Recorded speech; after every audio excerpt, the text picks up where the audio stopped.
E depois de 2 anos, Joss Whedon finalmente respondeu às acusações do que aconteceu nos bastidores de Liga da Justiça. E bom, na verdade, o que o Joss Whedon fez foi esperar 2 anos para terminar de se afundar de fato. Porque as declarações que ele deu só confirmaram tudo o que aconteceu. A polêmica está aumentando mais ainda porque o Ray Fisher e Gal Gadot já responderam a resposta do Joss Whedon. Porque o que o Joss Whedon falou sobre o Ray e a Gal foi até ofensivo. Então vamos analisar aqui toda essa polêmica e o que o Joss Whedon falou. Mas o que eu já posso dizer é, o Joss Whedon perdeu a oportunidade de permanecer calado.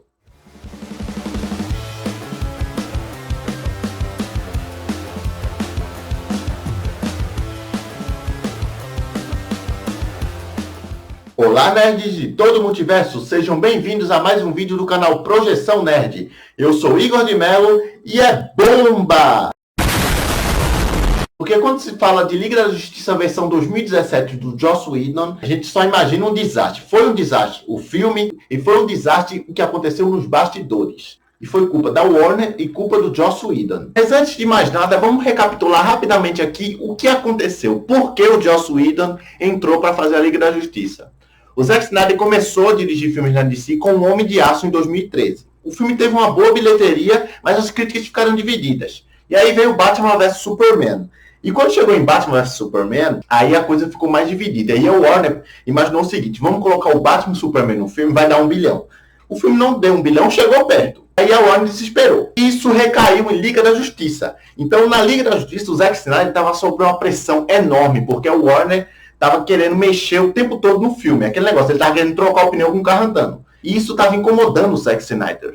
Então já estava esse desgaste e essa pressão. E aí quando estava terminando as filmagens de Liga da Justiça, aconteceu a tragédia na vida do Zack Snyder, né? Que a filha dele se suicidou e tal. E aí a Warner usou isso como pretexto para chutar o cara fora do projeto. O Zack Snyder, mesmo diante disso, ele queria continuar para terminar o filme por ela. Mas aí a Warner estava fazendo tanta pressão e cobrando tanto dele, e ele já estava com essa tragédia na vida dele. Aí chegou a hora que ele disse não dá mais e realmente resolveu se afastar. E trouxeram o Joss Whedon. Mas a gente não sabia o que tinha acontecido de fato nos bastidores. Até então o Joss Whedon tinha sido o cara que ferrou o filme da Liga da Justiça. Aí em 2020 o Ray Fisher veio a público para jogar a merda no ventilador, digamos assim. Ele expôs o que verdadeiramente aconteceu. A partir daí começou uma grande saga, digamos assim, que de certa maneira ajudou o Zack Snyder Justice League a ser lançado.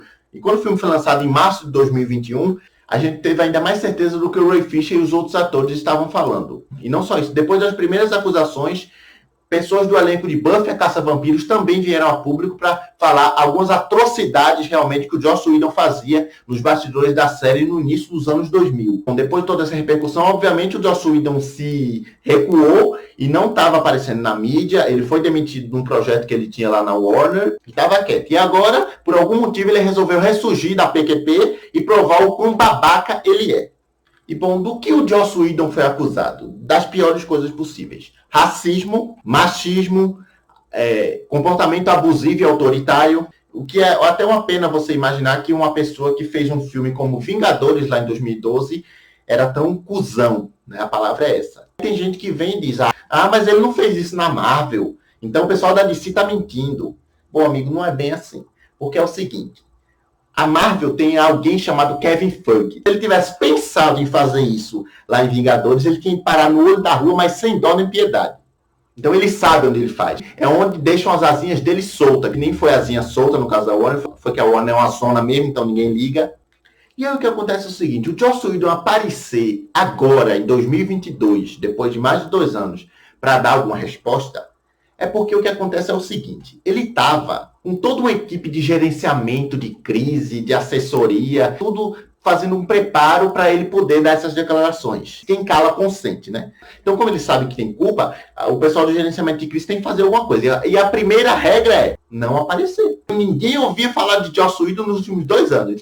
Aí agora ele resolveu fazer uma entrevista provavelmente paga para se vitimizar. É até risível o que ele falou. Uma das coisas que o Joss Whedon disse foi que essas acusações que ele sofreu é parte de um grande complô que Zack Snyder e os atores, né, e os fãs que fizeram para derrubar ele. Né? Ele criou uma teoria da conspiração. E as seguintes palavras, abre aspas, o início da internet me levantou. E a internet moderna me derrubou. E ainda mais, ele veio culpar o elenco de Liga da Justiça, dizendo que ele nunca na vida dele trabalhou com um grupo tão rude de atores. Aí muitos agora vão dizer, mas você tá aqui só porque você é fã da Liga da Justiça, você tá querendo defender o elenco. Muito pelo contrário.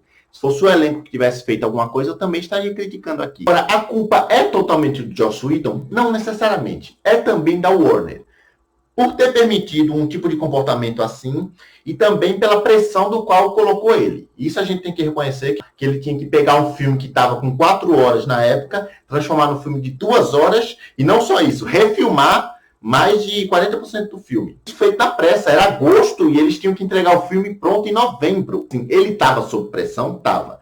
Mas isso não justifica ele ter feito o que ele fez. Começando, por exemplo, com a questão da Gal Gadot. A Gal veio a público para dizer que durante as refilmagens de Liga da Justiça, ela estava tentando conversar com o Joss Whedon a respeito da personagem. Ela vendo que o rumo que ele estava querendo dar não condizia com a Mulher Maravilha. E nisso ele se irritou e em algum momento ele gritou com ela, ameaçou acabar com a carreira dela. E a resposta do Joss Whedon para isso foi que a atriz tinha compreendido ele errado, pois o inglês não é a sua primeira língua, que a Gal Gadot é israelense. E aí o que ele disse basicamente aí foi, essa estrangeira burra aí não entendeu o que eu falei. Eu acho que mesmo que a Gal Gadot não entendesse o inglês, que não é o caso, porque ia ser muito difícil a pessoa entender errado quando alguém diz, eu vou destruir sua carreira. Isso é claro, não tem segundas interpretações. Isso também é abuso de poder, né? Porque o Joss Whedon tinha um nível de poder em Hollywood, então ele podia sim destruir a carreira da Gal Gadot e de quem ele quisesse.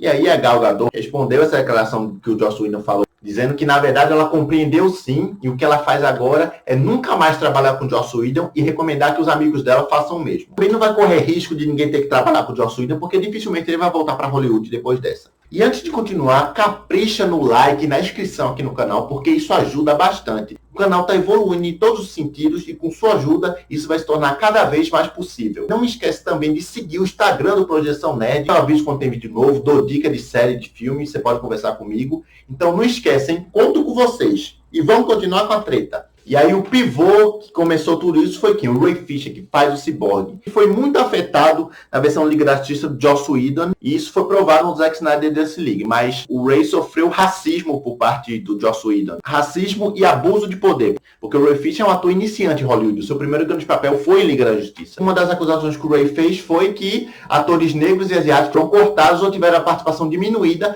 na versão de 2017. E foi mesmo. O Ryan Choi foi cortado e outros personagens foram diminuídos, como o próprio Cyborg, o pai do Cyborg e tal. Ainda sobre o Ray Fisher, ele até chegou a insultar, porque quando o repórter perguntou sobre essa questão dele ter cortado o papel do Cyborg, o porquê ele fez isso, ele diz o seguinte: cortou o papel do Cyborg no filme porque o enredo dele não fazia sentido. E falou que o Ray Fisher é um ator ruim em todos os sentidos. O Ray Fisher é um ator ruim. Eu posso não ser professor de atuação, mas o Ray Fisher não é um ator ruim, mas ele é ruim pro Joss Whedon, porque ele não aceitou as imposições dele. Aí qualquer pessoa é ruim. Tanto que o Joss Whedon disse que o Ben Affleck, a Gal Gadot, o Henry Cavill, todo mundo é ruim para ele, né?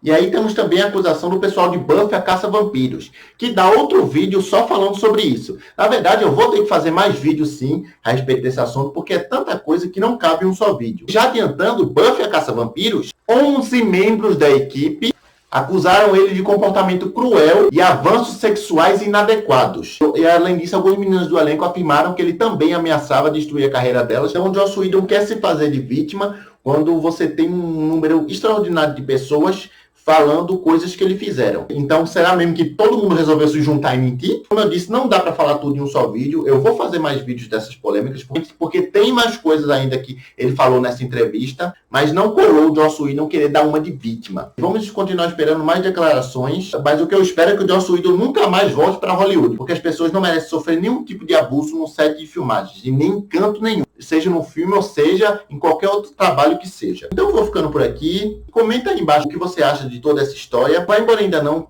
Vai estar aparecendo alguns vídeos antigos que eu fiz e dá uma conferida e fica mais um pouquinho aqui no canal, tá legal? Então é isso, valeu, até o próximo vídeo. Tchau!